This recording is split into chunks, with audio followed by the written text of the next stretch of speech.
अस्सलामुअलैकुम students, welcome to Atiq PBMC academy. मेरा नाम अजमल मीर है और आज से मैं आपको फर्स्ट ईयर फिजिक्स की लेक्चर सीरीज स्टार्ट करूंगा।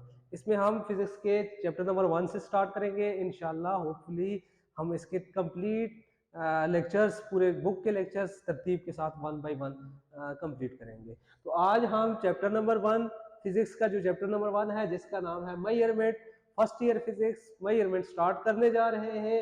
और इसका फर्स्ट टॉपिक जो है, इसका नाम है फिजिक्स एंड इट्स स्कोप, इसको हम आज स्टडी करेंगे, इसके बारे में स्टडी करेंगे। यानी सबसे पहले हम इंट्रोडक्शन टू फिजिक्स को स्टडी करेंगे। तो आज हम स्टार्ट करते हैं introduction to physics. Dear students, सबसे पहले हम बात करेंगे, देखें हमारे अराउंड जो वर्ल्ड है या जो ये दुनिया है, ये दुनिया दो तरह की है। एक जो है वो है इंटरनल वर्ल्ड, और दूसरी इसकी जो टाइप है, there are two types of world. The first is internal world and the second one is external world. अब हम देखते हैं कि ये जो इंटरनल वर्ल्ड है, जिसको आप इनर वर्ल्ड भी कह सकते हैं, अंदरूनी दुनिया, हम देखते हैं ये क्या है, इससे क्या मुराद है। तो देखें, इंटरनल वर्ल्ड से मुराद है द वर्ल्ड इनसाइड अस, वो दुनिया जो हमारे अंदर पाई जाती है। दूसरे अल्फाज में अगर इसको और बेहतर अंदाज से हम बात समझने की कोशिश करें तो it is the world which is related to our art, culture and intelligence. यानी ये एक ऐसी दुनिया है जो हमारे आर्ट से, यानी हमारी स्किल्स से, यानी skill of singing, skill of swimming, playing, या इस तरह की जो भी हमारे पास जो स्किल्स हैं, उन स्किल्स के बारे में, उस आर्ट के बारे में जो हम नॉलेज हासिल करते हैं या उस आर्ट के बारे में जो स्टडी करते हैं, that includes in internal world. इसी तरीके से कल्चर, यानी हम कहाँ रह रहे हैं, हम कौन सी सोसाइटी प्रेफर करते हैं, हमारा सेंस ऑफ ह्यूमर क्या है, हम किस तरह के लोगों को पसंद करते हैं, ये सारी चीजें, क्या खाना पसंद करते हैं, ये सारी चीजें कल्चर में आ जाती हैं। और इसके बाद तीसरी इंपॉर्टेंट बात है इंटेलिजेंस, यानी कोई कितना ज़हीन है, कितना अच्छा बोल लेता है, कितना अच्छा लिख लेता है, कितना अच्छा एक्सप्लेन कर लेता है, ये हमारा इंटेलिजेंस में आ सकता है, या कितना अच्छा समझ सकता है, तो ये इंटेलिजेंस में आ सकता है। यानी हम आर्ट, कल्चर और इंटेलिजेंस के बारे में जो कुछ भी पढ़ते हैं या समझते हैं, स्टडी करते हैं, वो हमारा इंटरनल वर्ल्ड का टॉपिक में आ जाता है। यानी इंटरनल वर्ल्ड में ये बातें हम एक्सप्लेन कर रहे होते हैं, स्टडी कर रहे होते हैं। अच्छा, इसके बाद फिर हमारे पास एक और दुनिया भी है, जिसको हम आउटर वर्ल्ड या फिर एक्सटर्नल वर्ल्ड भी कह सकते हैं। अब ये जो एक्सटर्नल वर्ल्ड है, इससे क्या मुराद है? इससे मुराद है द वर्ल्ड अराउंड अस, वो दुनिया जो हमारे इर्द गिर्द मौजूद है। ठीक है। अच्छा, हमारे इर्द गिर्द दुनिया से क्या मुराद है, इसको और थोड़े से अल्फाज में अगर हम समझने की कोशिश करें तो इससे मुराद ये है कि वो दुनिया जिसको हम अपने 5 सेंसेस की मदद से, यानी हमारे ह्यूमन सेंसेस जो है उसकी मदद से जान सकते हैं, यानी उनको सेंस कर सकते हैं, उसके बारे में इल्म हासिल कर सकते हैं, उस वर्ल्ड को हम एक्सटर्नल वर्ल्ड कहते हैं। अच्छा, हम 5 सेंसेस से क्या क्या जान सकते हैं? इसमें हम देखते हैं कि हॉटनेस, कोल्डनेस, ये हम किसी चीज को टच करके, वाटर को टच करके बता सकते हैं। इसी तरीके से हम अपने कानों से कोई आवाज, म्यूजिक या नॉइज या लाउड साउंड, फेंट साउंड, ये वाली बातें हम अपने कानों से सुन के, अपने सेंसेस से ऑब्जर्व करके हम चीजों को एक्सप्लेन कर सकते हैं या उसके बारे में बयान कर सकते हैं। इसी तरीके से डार्कनेस, आंखों से देखकर, यानी सेंस ऑफ सीइंग जो हमारे पास है, स्वीटनेस, टेस्ट है, फिर स्मेल है। ठीक है, ये सारी वो सेंसेस हैं जिनकी मदद से हम जो भी नॉलेज गैदर करते हैं या इंफॉर्मेशन हासिल करते हैं, वो एक्सटर्नल वर्ल्ड की इंफॉर्मेशन होती है। यानी 5 सेंसेस से हासिल किया गया नॉलेज एक्चुअली एक्सटर्नल वर्ल्ड में इंक्लूड होता है।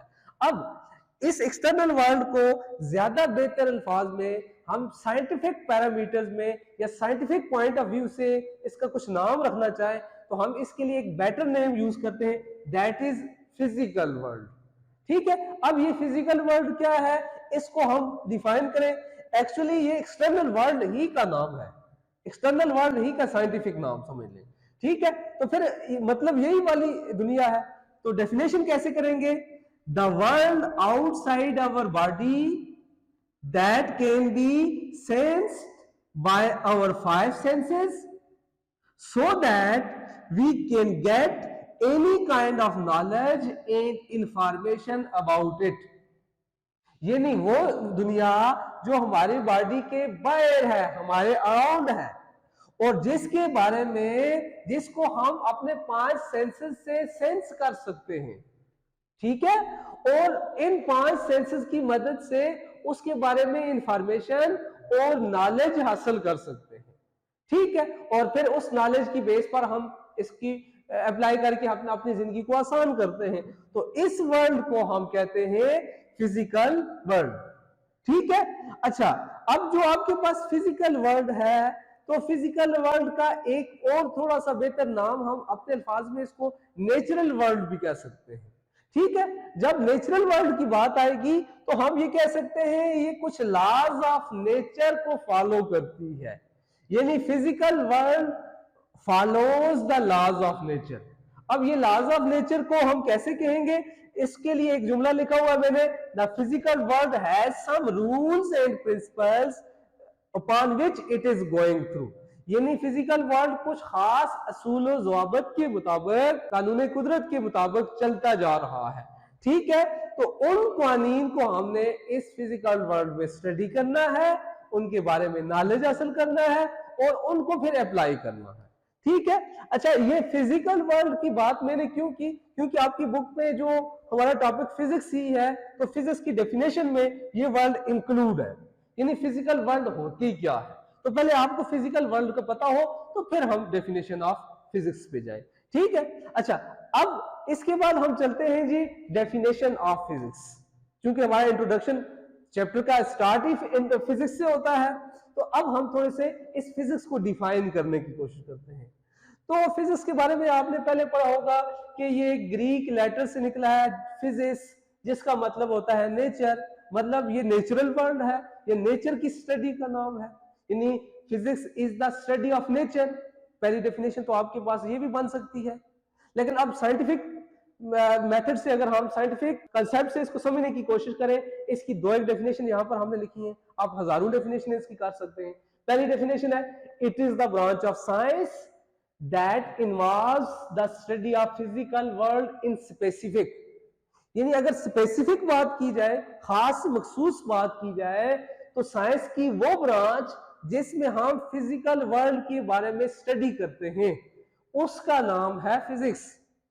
And physical universe in general, science की वो ब्रांच जिसमें हम स्पेसिफिकली फिजिकल वर्ल्ड को स्टडी करते हैं, लेकिन जनरली अगर बात की जाए तो हम पूरे यूनिवर्स को, फिजिकल यूनिवर्स को स्टडी कर रहे होते हैं।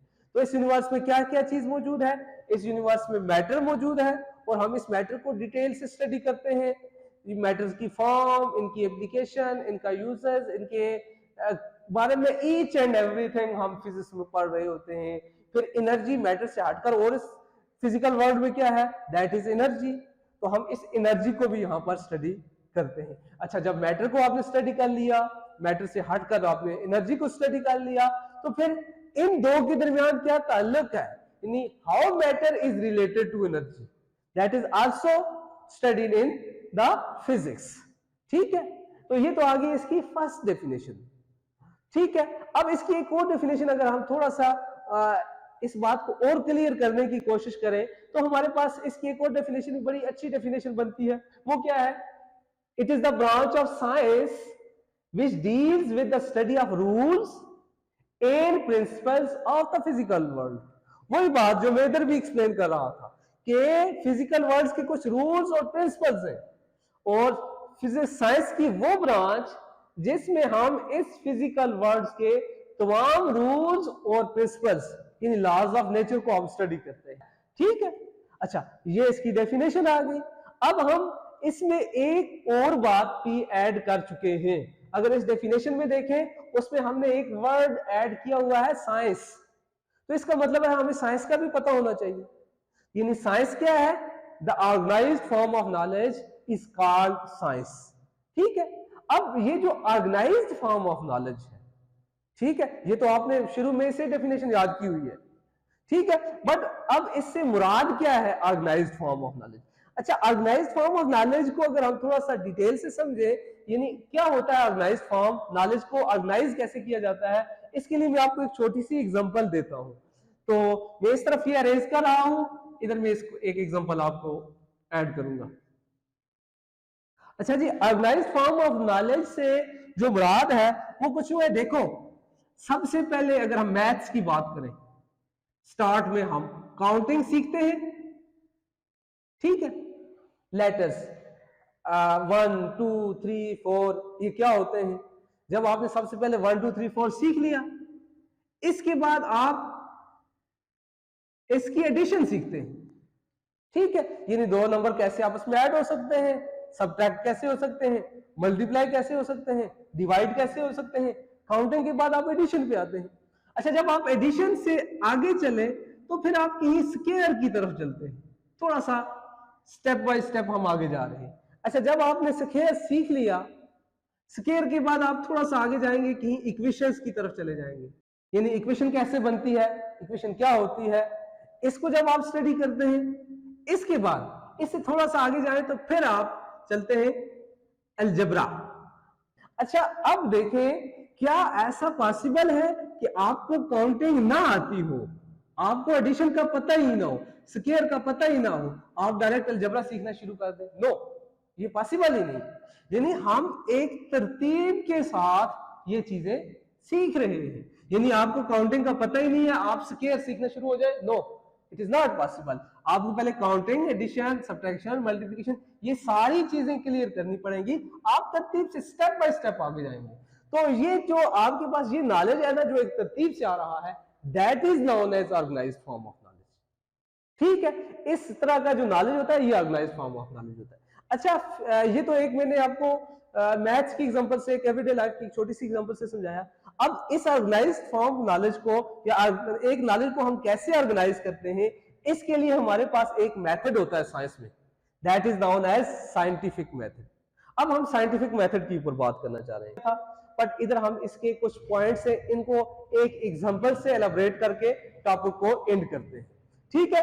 अच्छा देखो, इसकी एग्जांपल कुछ यूं है कि हमने देखा कि पानी एक पहाड़ी से नीचे की तरफ बह रहा है, यानी हाइट से डाउनवर्ड आ रहा है, एक स्लोप में जा रहा है, ऊंची जगह से नीची जगह की तरफ आ रहा है। अब ये पानी तो आ रहा है, हमने जहां पर भी देखा वाटर का flow from higher place to lower place ही होगा, वाटर हमेशा इसी डायरेक्शन में फ्लो कर रहा होता है। ये हमने ऑब्जर्वेशन हासिल की, ये ऑब्जर्वेशन ऑब्जर्व किया हमने, ये हमारे पास ज़हन में एक नॉलेज आया। इस नॉलेज को अब हमने एक लैब के इनसाइड कंट्रोल्ड एक्सपेरिमेंट करके इसको परफॉर्म करने की कोशिश की। यानी जैसे हम एक हाई प्लेस पर वाटर, एक बकेट रखते हैं, उसमें पानी है, एक पाइप लगाकर नीचे वाली साइड पे दूसरी बकेट रखते हैं, तो उस पाइप का जब हम स्लोप हाई प्लेस से डाउन प्लेस करते हैं तो वाटर फ्लो होना शुरू हो जाता है। बट अगर डाउन प्लेस से ऊपर की तरफ लेकर जाए तो वाटर का फ्लो नहीं है। इस तरीके से हमें कंट्रोल एक्सपेरिमेंट में ये वाली बात हमें समझ भी आ गई और हमने इसको अपने तरीके से इसको इस्तेमाल करना भी सीख लिया। अच्छा, जब हमने ये कंट्रोल एक्सपेरिमेंट कर लिया तो फिर हम एनालिसिस पर चलेंगे। एनालिसिस में क्या किया? एनालिसिस में हमने ये किया कि आया वाटर नीचे से ऊपर की तरफ क्यों नहीं बह रहा, यानी why water flows from high place to low place. ठीक है, ये एनालिसिस हमने जब इसके बारे में नॉलेज हासिल किया, इसका आंसर हमने फाइंड किया, तो आंसर फाइंड करने के बाद फिर हमने जो पूरे ये थ्योरेटिकल काम हो चुका है हमारा, यहां तक हमने थ्योरेटिकल वर्क कर लिया, हमारे ज़हन में एक नॉलेज जमा हो गया। इस नॉलेज को हम अब इसके मुताबिक एक मैथमेटिकल मॉडल बनाते हैं, यानी इसको किसी मैथमेटिकल इक्वेशन इसके लिए बनाते हैं, ताकि उस मैथमेटिकल इक्वेशन के तहत हम इसको, इस सारे कंसेप्ट को अपनी हर जगह पर अप्लाई कर सकते हैं। ठीक है, तो फिर हमने इस सारे के लिए मैथमेटिकल मॉडल बनाया। मैथमेटिकल मॉडल में क्या होता है? मैथमेटिकल मॉडल में हम इसके फैक्टर्स देखते हैं, यानी किन किन फैक्टर्स पर ये डिपेंड कर रहा है। मतलब ये है जी कि हमारे पास हमने 1 मीटर कोई स्लोप रखा है, 1 मीटर डिस्टेंस पर हमने टॉप से वाटर को डाउनवर्ड फ्लो करवाना है। ये तो हमें पता है वाटर हाई प्लेस से डाउनवर्ड आ रहा, ठीक है, बट हमने 1 मीटर डिस्टेंस इसको ट्रेवल करवानी है और देखना है कितना टाइम इसने लिया। मैंने इसके लिए कुछ एक एंगल यहाँ पर θ1 रख दिया। तो जब मैंने यहां से यहां तक वाटर यानी हाई प्लेस से बेस तक आते हुए मैंने देखा कितना टाइम लगाया, इसने 4 मिनट लगा दिए, तो 4 सेकंड लगा दी, सॉरी। अच्छा, जब ये हुआ, अब मैं थोड़ा सा आगे बढ़ूं तो मैं एक और काम करता हूं, इसका जो स्लोप है यानी इसका एंगल जो है वो मैं इस्तेमाल कर देता हूं। अब जब मैंने इसका एंगल इस्तेमाल किया तब मैंने इसका फ्लो देखा, तो 1 मीटर डिस्टेंस इसने कुछ ज्यादा टाइम में कवर की पहले के मुकाबले में। अब मैं एंगल लार्ज कर देता हूं। जब एंगल लार्ज करके देखा तो ये इस वाटर ने पहले दोनों के मुकाबले में कम टाइम में डिस्टेंस ट्रेवल की, वही 1 मीटर डिस्टेंस, ठीक है। तो इसका मतलब है ये एक एंगल पर डिपेंड कर रहा है, डिस्टेंस पर डिपेंड कर रहा है, और बहुत सारे फैक्टर्स हैं। इन सारे फैक्टर्स को हमने यकजा करके इसके लिए एक मैथमेटिकल मॉडल यानी इक्वेशन बना दी। उस इक्वेशन को जब हमने सही तरीके से बना लिया, then we will verify this equation. अब उस इक्वेशन को वेरीफाई करने के लिए हम एवरीडे लाइफ में डिफरेंट जगहों पर इसी तरह के एक्सपेरिमेंट करके देखे। जब हमारी ये मैथमेटिकल मॉडल ट्रू साबित हो गया तो फिर हमने उसको अपनी रोजमर्रा जिंदगी में जहां जहां जैसे जैसे अप्लाई कर रहे हैं वाटर के फ्लो में इस तरीके से इस्तेमाल करना शुरू हो गया। हमने अपनी एप्लीकेशंस जो फिजिक्स की जो भी है उनमें इसको इस्तेमाल करना शुरू कर दिया। ये होता है जी साइंटिफिक मेथड। और अब जो फिजिक्स है, फिजिक्स में हम सब कुछ यही पढ़ रहे हैं, मतलब हम फिजिक्स में in physics modeling of the natural world is made with theory। इन चीजों से जब आपने नेचुरल वर्ल्ड की मॉडलिंग की, नेचुरल फिनोमेना की एक नॉलेज इकट्ठा किया, M is usually expressed with mathematical description. फिर आपने इसके लिए मैथमेटिकल इक्वेशन बनाई, उससे इस सारी मॉडलिंग को आपने एक्सप्रेस कर दिया, ठीक है। तो फिजिक्स में हम ऐसे साइंस का नॉलेज को स्टडी करते हैं, ठीक है। ये तो बच्चा हो गया हमारा सिर्फ इंट्रोडक्शन टू फिजिक्स यानी डेफिनेशन ऑफ फिजिक्स, इसको हमने थोड़ा सा स्टडी करने की कोशिश की। अब ये इस टॉपिक का दूसरा जो पोर्शन है वो है इट्स स्कोप, यानी फिजिक्स का स्कोप क्या है, फिजिक्स कहां कहां इस्तेमाल हो रही है, क्यों इस्तेमाल हो रही है। तो इसके बारे में हम इसी के बाद वाले नेक्स्ट लेक्चर में हम स्कोप ऑफ द फिजिक्स को भी स्टडी करेंगे। होपफुली आपको डेफिनेशन ऑफ फिजिक्स समझ आ गई होगी। इंशाल्लाह हम के लिए अल्लाह हाफिज, गुड बाय स्टूडेंट्स।